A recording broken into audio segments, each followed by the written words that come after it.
Where to begin in hacking, which resources are the best to use, what programming language to learn, how to practically work in cybersecurity, which studies to pursue, and what profession to aim for. In today's video, we'll talk about all that and more. By the end of this video, you will know the steps to follow and have a learning plan for your future in the field. In fact, there is no one-size-fits-all path that is stable and applicable to everyone, unlike a cake recipe that everyone can follow step by step. So I will help you choose a path that suits you rather than providing one that is not fitting. It's important to know that I provide advice based on my few years of experience in the field, but it's nothing compared to the scope of cybersecurity. The only thing I am sure of is that you can progress with or without a diploma. I learned on my own through my mistakes and my passion for the field. So, I will base my advice on my experience and what I would have done if I had to start all over today. There are two things that will consistently be your allies in your journey towards learning hacking. Firstly, practice. You progress only by doing, even by making mistakes through practice. Secondly,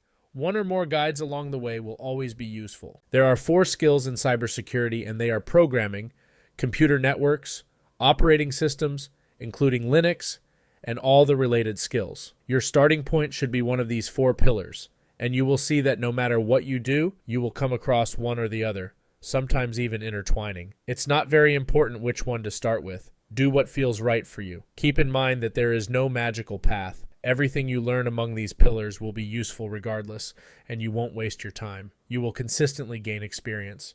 To help you choose, I'll give you the example of my personal case. I started with programming. More precisely, I got a guide on visualbasic.net, installed Visual Studio, and fried my brain to create my first programs. They were horribly bad, and any programmer would have mocked me. But it doesn't matter. The goal is to start and practice. After learning Visual Basic, I learned the C language through online courses. This language is important to understand the functioning of systems because it requires greater proximity to RAM. I downloaded Linux virtual machines to learn C programming and also how Linux works.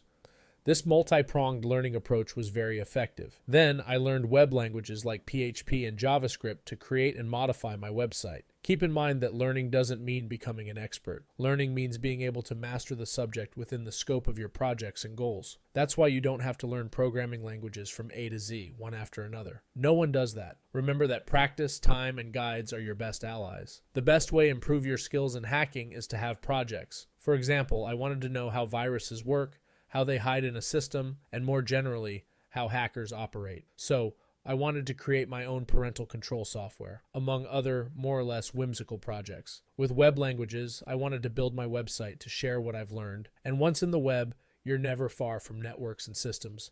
I rented a Linux server to host the site, learned to use it, learned Linux commands, and learned system and network administration. I wanted to focus on web security to protect my site and future client sites. So, I needed to understand the functioning of certain network protocols like HTTPS, DNS, ARP, IP, and many others. In the end, it brings us to the last pillar, which is transversal to all others. Here you'll find skills in languages, especially English, social engineering, and knowledge of standards, references, and laws in the field. You need to find your own path. Now you know everything you need to go fast and far. A guide, a project, and time to practice gradually. If you start now, you'll always be one step ahead of those who start tomorrow. You don't need a budget of $1,000. You don't need a diploma. If you have an internet connection and a computer, that's enough. You don't even need to spend 10 hours a day learning. Just start. If you want to start with programming, study algorithms and data structures. If you don't know which language to start with, choose Python because it's one of the most popular and essential languages. I'll provide all the links to start in the description, including a website that gives you all the basics of a programming language in a single source code. If you want to start with networks, the best place in my opinion is Professor Messer. Learn the basics of the OSI model and TCP/IP. Learn the functioning of certain protocols like HTTPS, DNS, ARP, IP, and more. You can move on to vulnerabilities in these protocols and Wi-Fi security. Tools like Wireshark will help you understand the TCP/IP model in practice. If you want to start with systems, download and install a Linux distribution like Kali Linux. Learn the architecture of Linux, the terminal, and commands. You can use security tools or shell scripts in your learning, and you can learn all this in this amazing website that's called Linux Journey. If you want to start with related skills, strengthen your social engineering skills. Learn to think like an attacker by discovering various scenarios and attacks or scams that exist, all with the appropriate defense measures. If you work in the field later on, your goal will be to fix all that. There are always subdomains that potentially involve other subdomains, but you don't need to know all of them before starting. You will naturally come across them in your learning. In the end, a hacker is, above all, a person who knows the details of computers. Knowing computers translates into many jobs and situations. A coder, for example, is a programmer who will try to find flaws in a code or build antivirus software. A tester is an expert in cyber attacks who will attack a company at its request to protect it. A hacker is also, and above all, a person concerned about ethics and laws.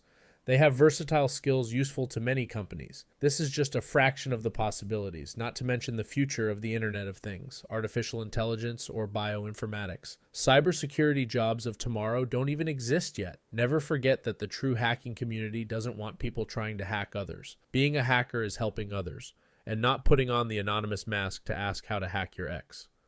Being a hacker is also being in constant learning. Even 10 years after starting, you will still learn. Cybersecurity is an exciting and endless field.